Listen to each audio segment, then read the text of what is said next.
It wasn't the weapons they feared, it was the fact we came back at all. The storm over Taros Prime raged in violet arcs, twisting across a blackened sky as though the planet itself remembered. Lightning slashed the horizon, revealing ruins half swallowed by sand and time. What was once a continent-spanning city, now bones, forgotten. Except for one thing, a tremor rolled through the dust. Not from the storm, it came from beneath. Commander Idris Harlan stood at the edge of a jagged cliff, visor dimmed against the howling debris. He didn't flinch when the earth groaned below him again, deeper this time, like something exhaling after a long, long sleep. He tapped the side of his helmet. "Dr. Ken, it's waking up." A flicker of static, then the archaeotech specialist's voice crackled in, "Impossible. That structure hasn't moved in over 600 years. Idris turned slowly to face the broken landscape, the half-buried ridge of alloy, and obsidian spires stretching for kilometers. It was never just a ruin, not to him. "Run the skin again," he said quietly. "It's not a structure. It's a ship." Behind him, the dig team scurried across the sand, panic rising like the static in the air. Drones buzzed overhead, trying to map the seismic pattern. The excavation, long dismissed as a failed pursuit by a desperate Terran remnant, had uncovered something the Galactic Concord had sworn never existed. Idris had seen the markings himself, the ancient lettering, half-torched but unmistakable, on the hull now heaving through the sediment. TSV Vindicta, Terran supercarrier, buried centuries ago during the fall, the last time humanity truly mattered, and now it was moving. They called them ghosts, those last human warships, myth to most. The Vindicta was legend even among myths, said to have disappeared during the siege of the Trinary Rift, a final gambit when Earth's fleets were being erased system by system. Some claimed it had destroyed 5 Concord fleets in one engagement. Others whispered it had fled rather than fall, hiding where no one would ever find it. But Idris Harlan believed it had buried itself, not in fear, in defiance. "Get to cover," he barked. As another tremor surged beneath them, the sands cracked. Plates of old alloy groaned as something immense stirred, the Vindicta's spine larger than any living ship now in use began to breach the surface. Idris dropped to one knee, hand pressed to the rumbling earth. He could feel it, not just movement, not just power, memory. The world had forgotten Earth, forgotten the cries of its final defenders, the heat of its dying atmosphere as the last supercities burned under orbital fire. The Concord had erased it from the maps, rewritten history to paint humanity as reckless, primitive, dangerous. But some of them had survived, not many, but enough. Scattered colonies, nomads, soldiers in exile, a fractured diaspora, scraping life in the shadows of the very empire that hunted them to extinction. Idris had been born in the mires of Rokhtau, a Terran refugee zone hidden under the crust of a mining moon. He never saw the stars until he was 12, never heard Earth's name until he was 15. But he'd memorized the stories. He wore the insignia of a planet no longer listed in the Central Archives, Terra Invicta. "Commander," Dr. Ken's voice came again, urgent this time. "Concord scouts just dropped from orbit. 3 Talon-class interceptors circling the storm. They know." Idris stared at the rising monolith of steel and wrath before him. "Let them watch." A flash of blue lightning illuminated a segment of the Vindicta's hull as it broke fully into the storm, symbols long thought lost. To time gleamed briefly beneath centuries of rust and sand battle scars preserved in alloy. The forward cannons were still half buried, but the core spine kilometers long was unmistakably intact. Then the sky screamed. A thunderclap, unnatural and sharp, boomed across the valley. The Vindicta's engines coughed once, an echo of something primeval, then fell silent again. "She's alive," Idris whispered, and the galaxy was about to remember what humanity had built when it believed in nothing else but survival. High above Taros Prime, hidden in the churning cloud belt, a Concord scout ship hovered in silence. Its commander, a Kethri named Vorasai, stared down at the seismic feed, mandibles twitching in disbelief. "That's not possible," it hissed. "Terran warcraft of that class were eradicated." The science officer's voice quivered. "And yet it rises." Vorasai turned to the comms node. "Send word to High Marshal Jungle. Containment is already lost. The humans have awoken something buried for centuries." A pause, then, with genuine fear, "They've awoken the Vindicta." The Vindicta's heartbeat thundered beneath the sands from orbit. It looked like a tectonic wound, a jagged scar where the desert had torn itself open to reveal the nightmare of an empire. Long thought extinct, the storm surrounding Taro's prime thickened, lightning dancing unnaturally. Around the exposed hull, something in the atmosphere had changed. The planet itself was reacting. But what scared the Concorde wasn't the carrier, it was the silence before it spoke. On board the Concorde, High Dreadnought Srofs and Vorosai knelt in the shadow chamber, whispering his transmission directly into the psionic relay that spanned the military hierarchy of the Galactic Concorde. The chamber pulsed red with sanction codes. The response came quickly. Quarantine protocol initiated. Deploy orbital decimation array. Taro's prime must be sterilized. Vora's breath caught in his throat sac. High Marshal, he answered. Softly, the object is moving. If we engage prematurely, and the rumors are true, the voice of Jungle, High Marshal of the Concorde's forward arm, slithered back through the channel, every word coded in contempt. You fear a dead. Myth, Vorith, fire their array. Crush what remains of their ghost fleet. This is not a request. Vorith hesitated, then turned toward the weapons officer. Target the surface. Far below. Idris Harlan stood in the shadow of history. The Vindicta now loomed. Nearly a full kilometer above him, its central spine fully unearthed. Tremors rippled across the sand. Its engines were still dark, its hull cracked from centuries of entombment. But it stood in that alone sent a signal the galaxy would feel. It is bones. Dr. Ken sprinted toward Idris, datapad glowing crimson. We just intercepted the Concorde comms burst. They're activating a decimation satellite. Idris exhaled slowly, hands tightening into fists. They're not taking any chances. They think we're insane, Ken hissed. They think. Waking this ship is a declaration of war. Idris looked up again at the name etched across the Vindicta's prow, now fully visible through the wind. We didn't declare war, he said, voice cold. We survived theirs. The orbital satellite fired. A streak of blinding light pierced the cloud's raw antimatter lance, calibrated to annihilate kilometers of terrain in one pulse. The Vindicta had no active shields, no defense grid, no visible power. It was a grave, but graves can fight back. The moment the lance struck atmosphere, the Vindicta woke, not completely, not fully, but enough. A pulse, almost imperceptible, surged from deep inside its ancient reactor core like a single saps flaring in a sleeping beast. And in response, old tech flared to life. A gravitic well bloomed. The antimatter beam arc spent then shattered. Against the newly born gravity distortion, not deflected, not shielded, denied. Idris shielded his eyes as the sky went white. The energy dispersing harmlessly above them, Ken stared in shock. It defended itself. Idris? It's thinking.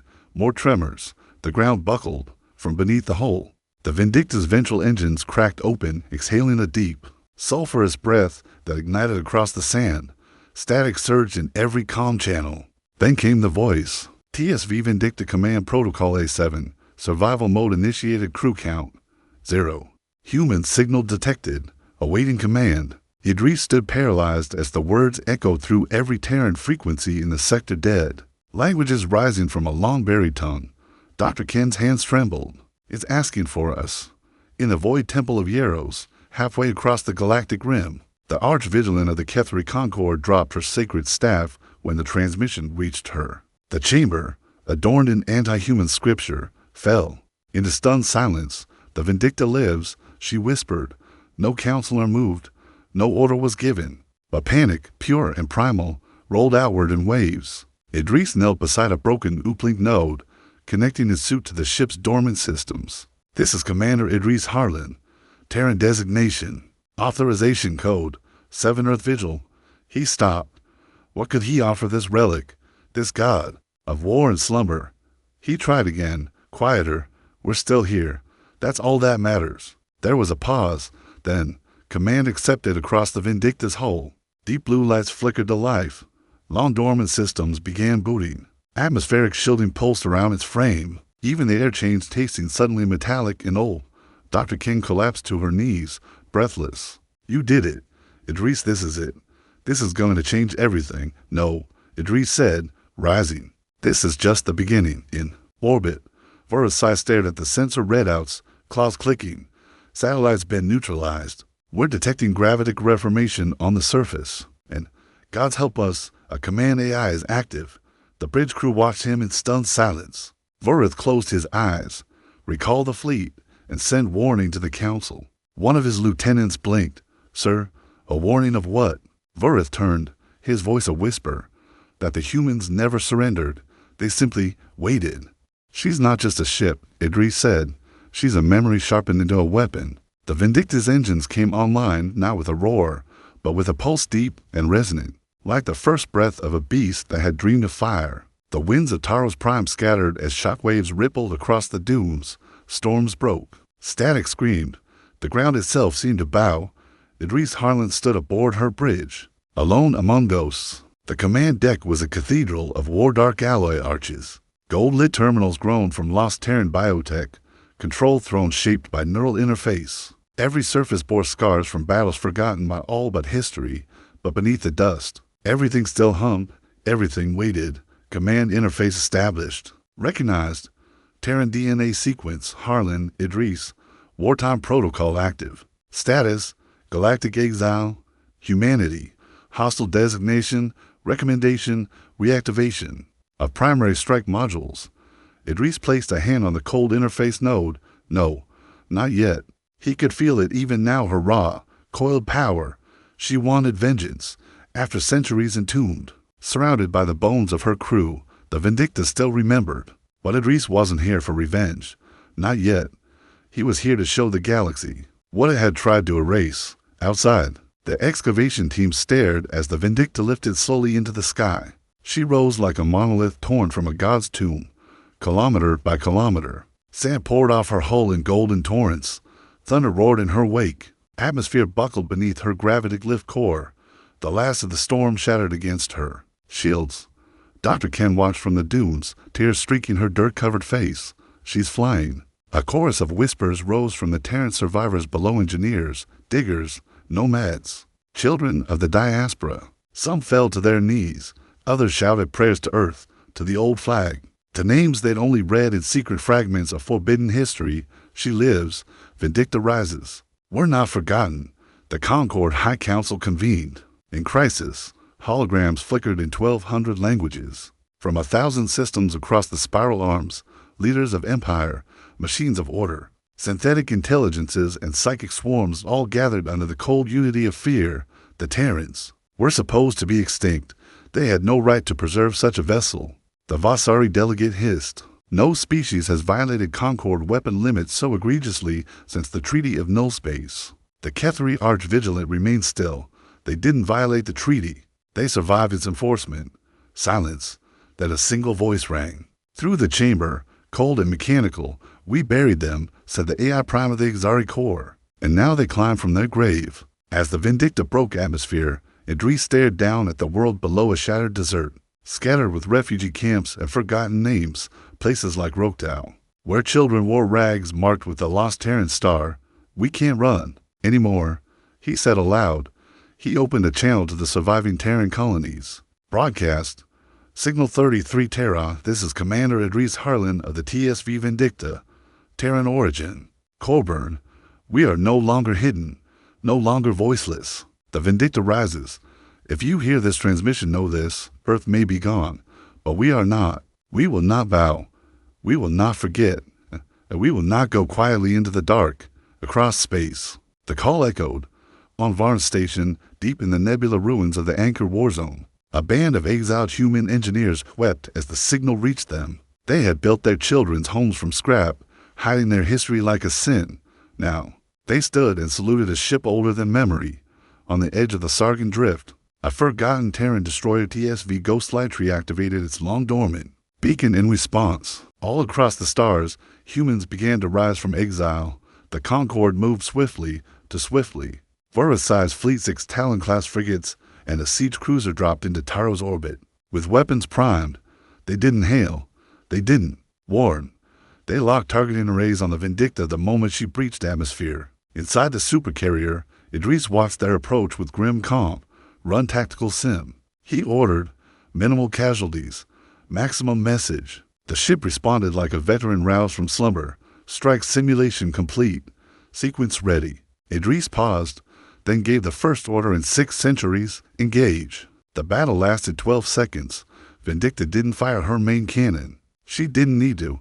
She deployed a gravitic shear pulsar weapon lost to modern science. It folded space around the lead frigate, collapsing its inertial field and tearing it into implosive fragments. 2 more fell to pinpoint flak detonations. That arced like lightning from her flanking ports.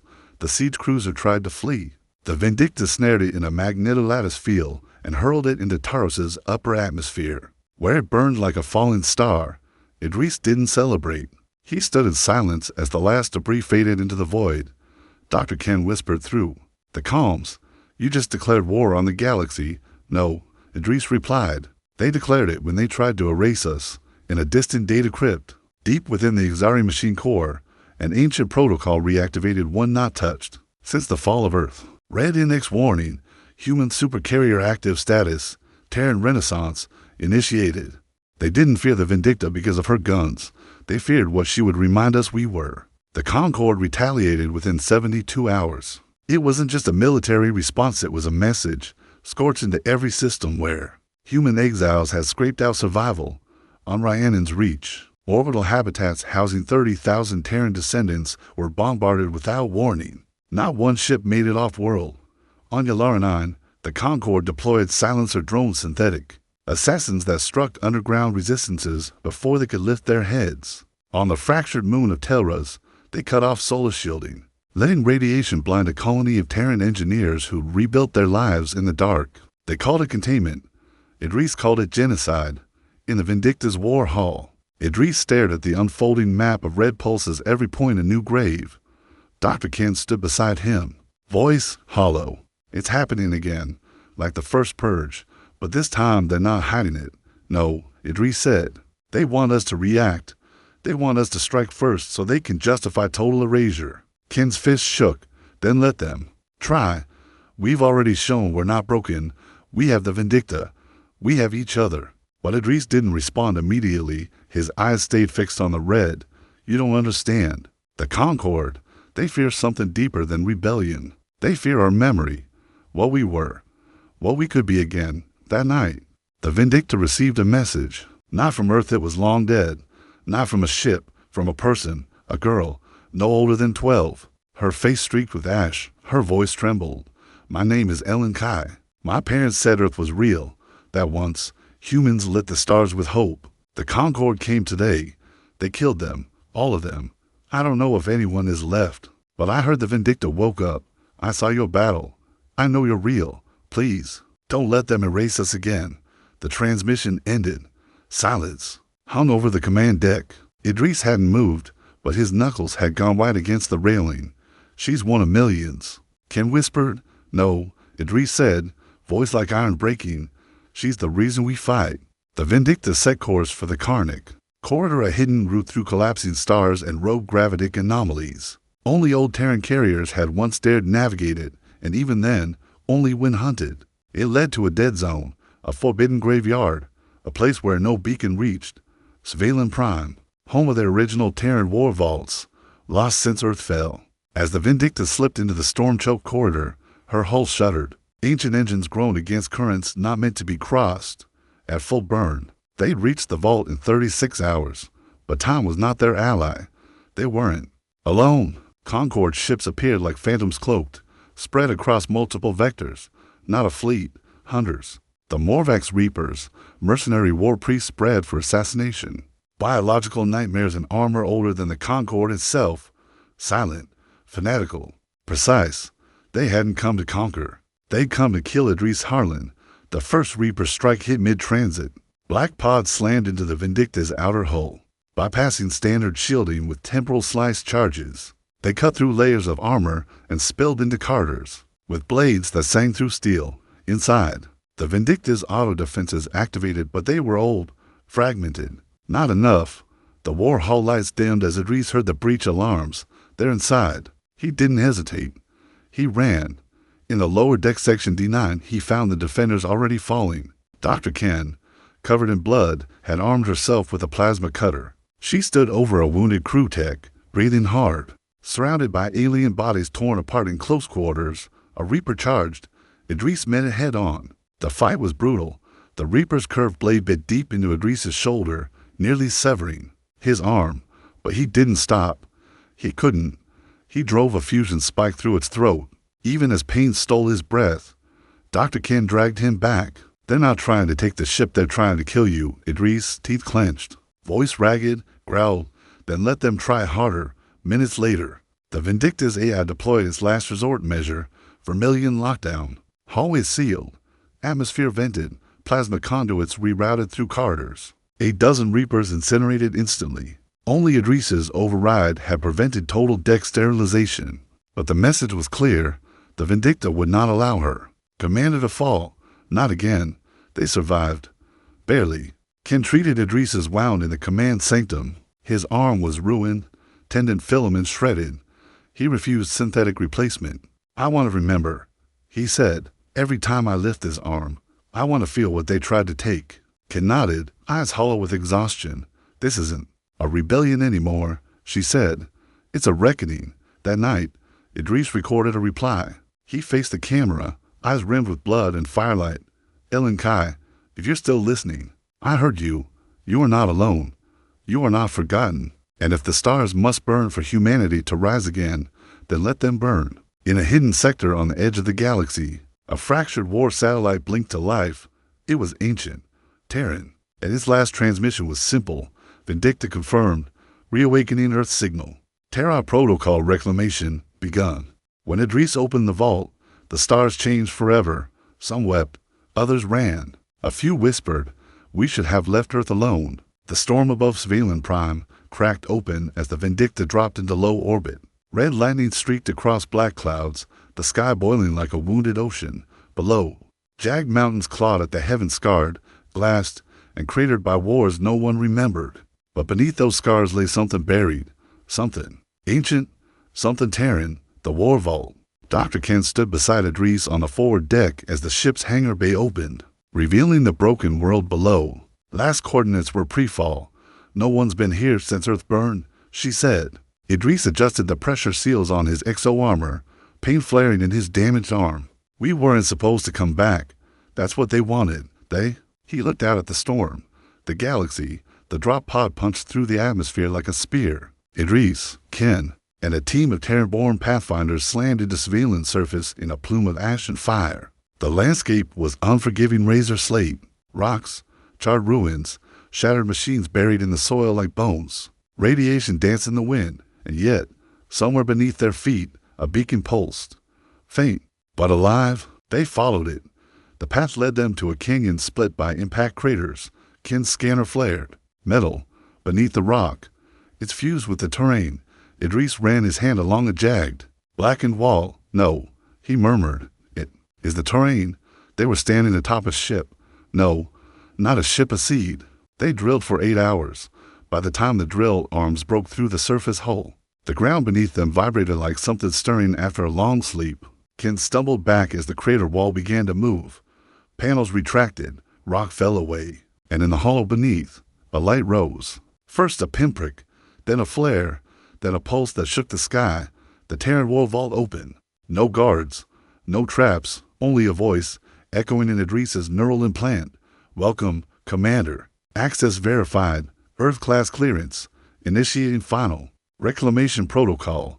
They descended into a cathedral of silence. Giant statues carved from carbon steel depicted the first generals' figures lost to time. Behind them, racks of war constructs lined the walls, suits of powered armor the size of dropships. Neural lances, sun lances, core weapons forbidden by Concord law. And at the center, suspended in a gravity well, floated the Arc Mine.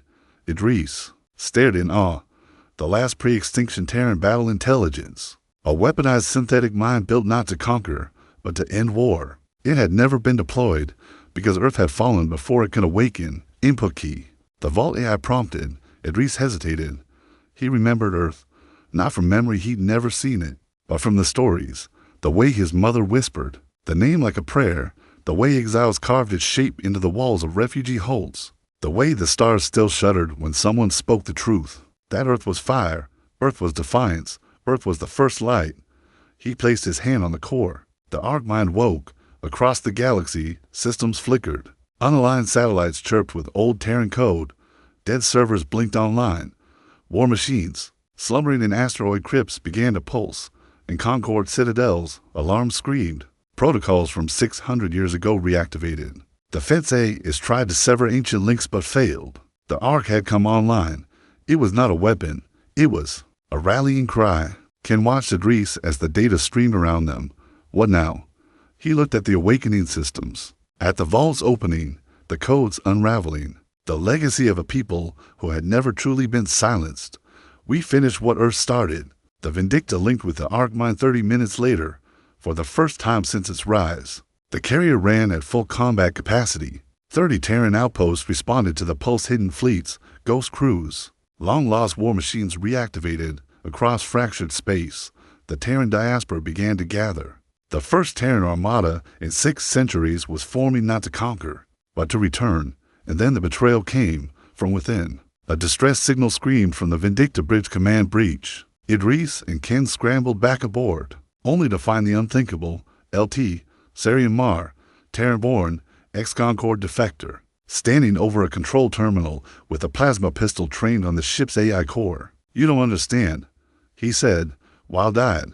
This thing the Ark mined is not just a rally. It's a weapon of extinction. Idris froze. Sarian, put it down. They'll never stop, Idris. If we go through with this, we'll be just like them. Fire against fire until nothing's left. Ken stepped forward, slowly. This isn't genocide. It's survival. No, Sarian said, tears streaming. It's revenge. A shot rang out. Idris's arm snapped forward, the slug slamming into Sarian's shoulder, spinning him to the deck. He didn't kill him, but the damage was done. The console Sarian had touched was live. An override sequence had started. Idris rushed to the interface, but it was too late. The Ark mind was moving on its own for a heartbeat. All was still. Then a single phrase lit the core. Project Nemesis engaged. Ken stared at it. What is Nemesis? Idris exhaled, eyes haunted. It's not a weapon. Then what? He turned to her, voice barely a whisper. It's a summons. In the galactic deep, where no light had touched in millennia, something stirred. A gate. A Terran device, the last beacon ignited, and through it came the signal, one that hadn't been heard since Earth died. To all Terran-born, return. The Vindicta lit the stars behind her. The fleet she pulled in her wake hadn't existed for 6 centuries, and the galaxy trembled. The stars were no longer silent. Across every Concord-controlled sector, phantom signals rippled like echoes from a forgotten war. Civilian databanks were wiped clean. Defense grids reoriented. Concord admirals stared in disbelief as long-dead Terran transponders began to light up in every quadrant. By the 7th day after Project Nemesis was triggered, over 100 Terran ships, frigates, cruisers, siege carriers had emerged from hiding. Most bore scars. All flew the old flag, a circle of shattered stars surrounding the single burning world. At their head sailed the Vindicta, gleaming like a ghost reborn. The galaxy hadn't seen a Terran armada in over 600 years. Now, it watched it rise. In Concord high orbit, panic bloomed. The Matriarch Council convened emergency protocols. 39 species sat in judgment of what they called the final uprising. Their decision was swift. The human anomaly must be silenced. If Earth is to return, it must return in ashes. They mobilized every remaining war core, dreadnoughts from the Ioth Nebula, biotitans from the Turvan-forged worlds, mine-burner fleets, all for one goal, eradication. Aboard the Vindicta, the bridge was quiet. Idris stood in the center of the war chamber, the Ark mine's presence pulsing like heat behind his eyes. Lines of code shimmered across the air, detailing the enemy force. Ken paced slowly beside him. They're bringing everything, she said. They're scared. They should be, Idris replied, but his voice held no triumph, only gravity. The Ark mine had compiled the fleet's estimates. Concord's strength, 3,600 warships, 19 Dread-class weapons, 12 synthetic war entities, Terran force, 412 ships, 1 supercarrier, 0 reinforcements, probability of survival, 0.04%. It didn't matter. They were going. Idris gathered the commander's old Terran captains awakened from cryo-sleep, exiled rebels who had once hidden in dust belts, AI pilots long thought deactivated. He stood before them in the Vindicta's amphitheater, light from a dead star pouring through the ceiling. His voice carried like a slow-burning fire. They buried us in history. They erased Earth from every archive. But we remember, We carry her in our blood, in our bones, in every scar they gave us. This isn't just a battle. It's our return. But not everyone agreed. A pocket of Terran captains led by a hard-eyed woman named Commander Tessa Juno argued against full confrontation. We should scatter, she said. Let the Arc mind spread across systems. Fight a war of attrition. We can't face the Concord head-on. Idris looked her in the eye. They'll hunt us anyway. Then let them. A martyr's death helps no one. It helps her, he said quietly and played the message again. The child's voice, the one from Ellen Kai, echoed across the chamber. Don't let them erase us again. The silence that followed was heavy. Tessa Juno sat down. She didn't argue again. As final preparations began, Ken approached Idris on the command deck. You haven't slept. Not since the vault. You think this is suicide? He turned to her. I know it is. Ken's voice trembled. Then why are you doing it? He paused, and then, simply because this ends with us, or with them. They chose their battleground well. They'd Nova Drift, a dead zone of ancient wreckage and drifting suns. No planets, no refugees, just the bones of 1,000 wars. The Concord wanted to fight in the open. Idris wanted them to choke on history. The Terran fleet jumped into the drift first. They seeded the wreckage with Spectre mines, reactive cores forged before the fall. They buried fusion traps inside derelict hulls. The arc mine twisted gravitational flows, forming optical mirages. When the Concord arrived, they stepped into a graveyard forged by ghosts. Idris stood on the bridge of the Vindicta, armored, sleepless, and calm. The enemy appeared in layers, first the scouts, then the destroyers. Then, like gods descending the dreadnoughts, moon-sized engines of destruction, they opened fire. Without words, plasma curtains swept through the drift. Terran ships died by the dozens, some without ever returning fire, but others struck back. A hidden kinetic lance obliterated a Concord core ship in a single blink. Spectre mines tore open the dreadnought's belly, and then, from the heart of the storm, the Vindicta surged forward, and the Terrans charged.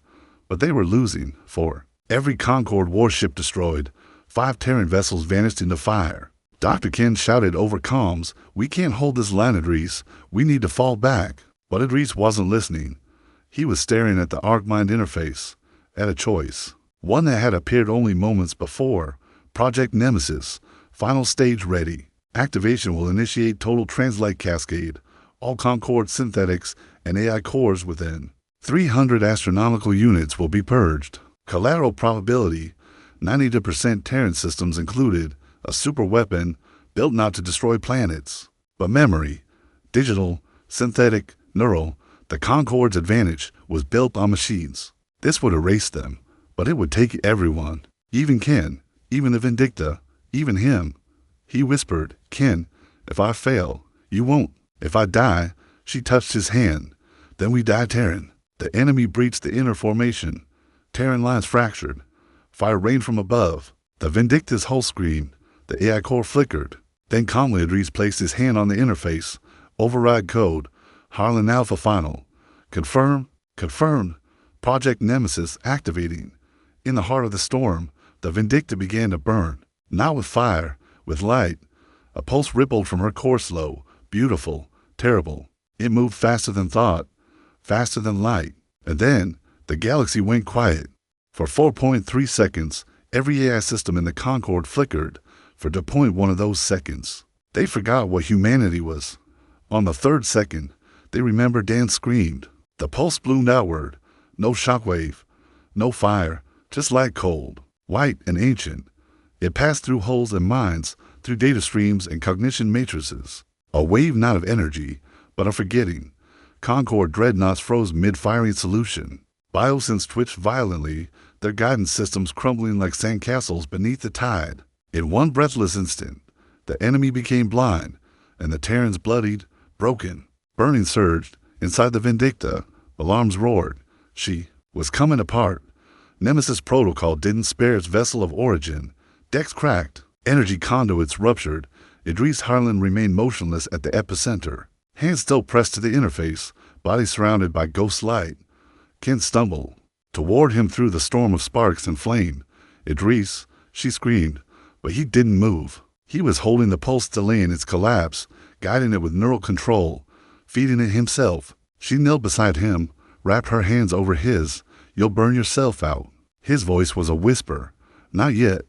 In the Theta Nova drift, the Terrans rose. A pack of wolf ships descended on a stunned Concorde carrier, carving it open with kinetic lances. AI-controlled Concorde strikers spun in disarray, colliding with their own escorts. Idris's gambit had leveled the field. No tipped it.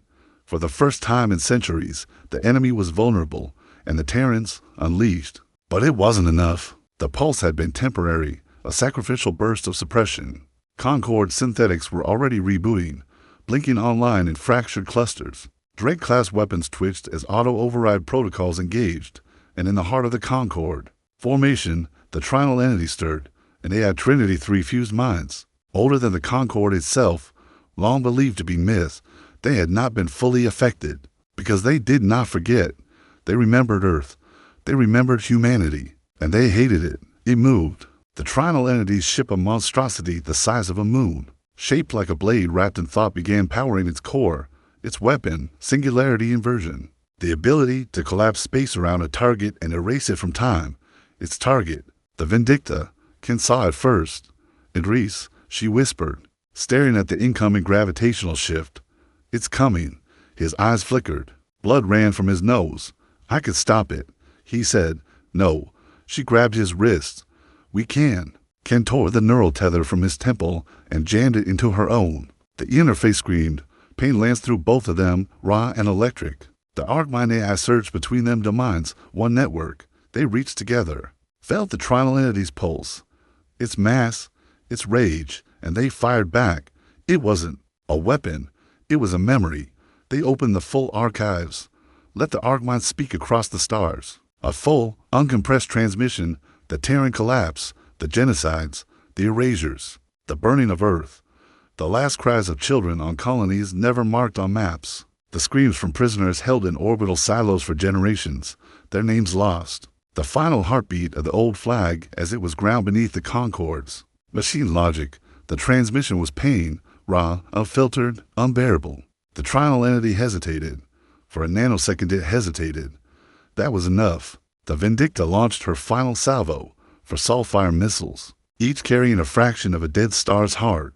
Accelerated past light curve via gravity slings. 1. Missed. 3 did not. They struck the Trinal entity in sequence, boring into its shell.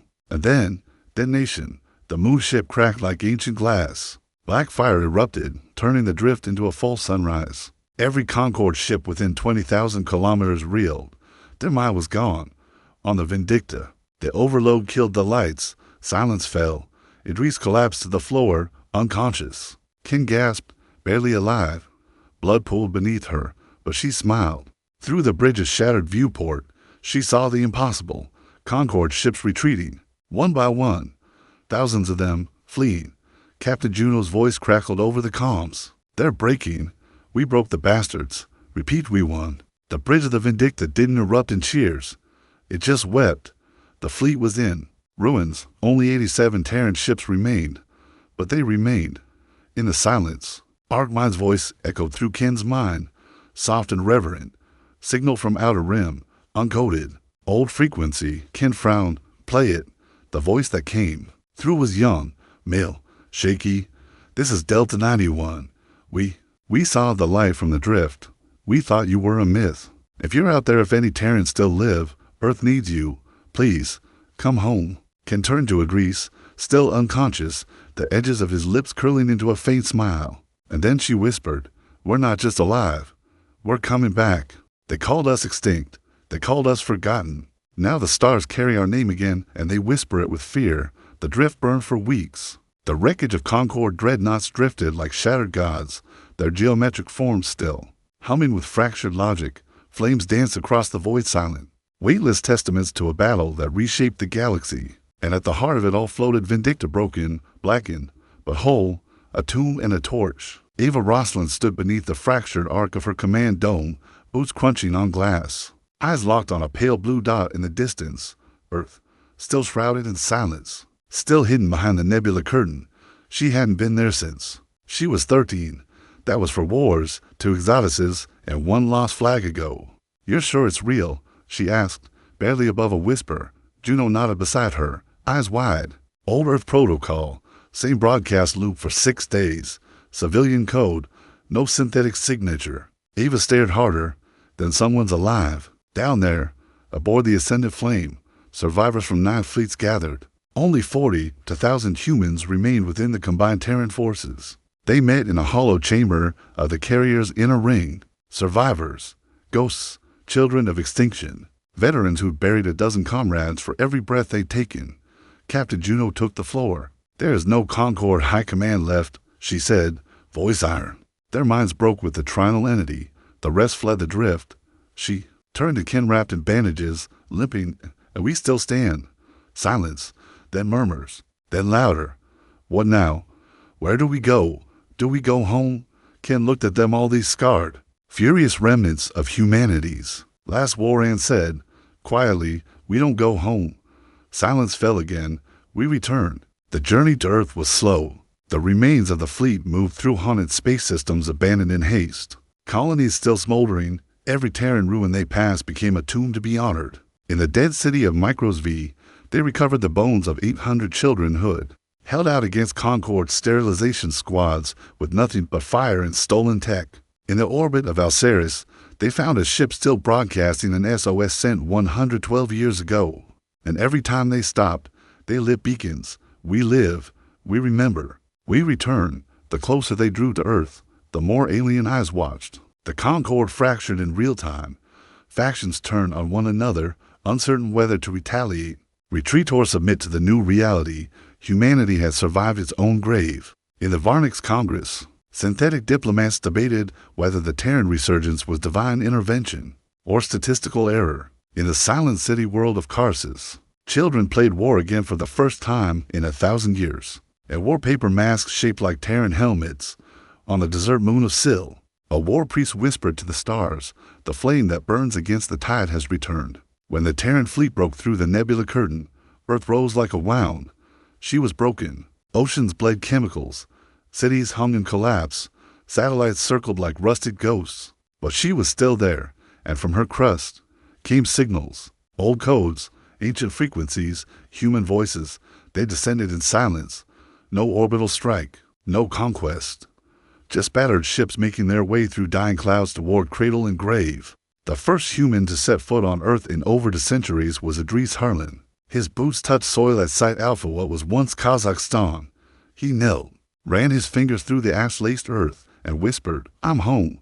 They found them. Within hours, the subterranean's descendants of those who had refused to evacuate, generations that had hidden beneath the crust, hunted by Concord sweepers, forgotten by time. Only 11,000 remained, and when they saw the Terrans emerge from smoke and sky, they fell to their knees and wept.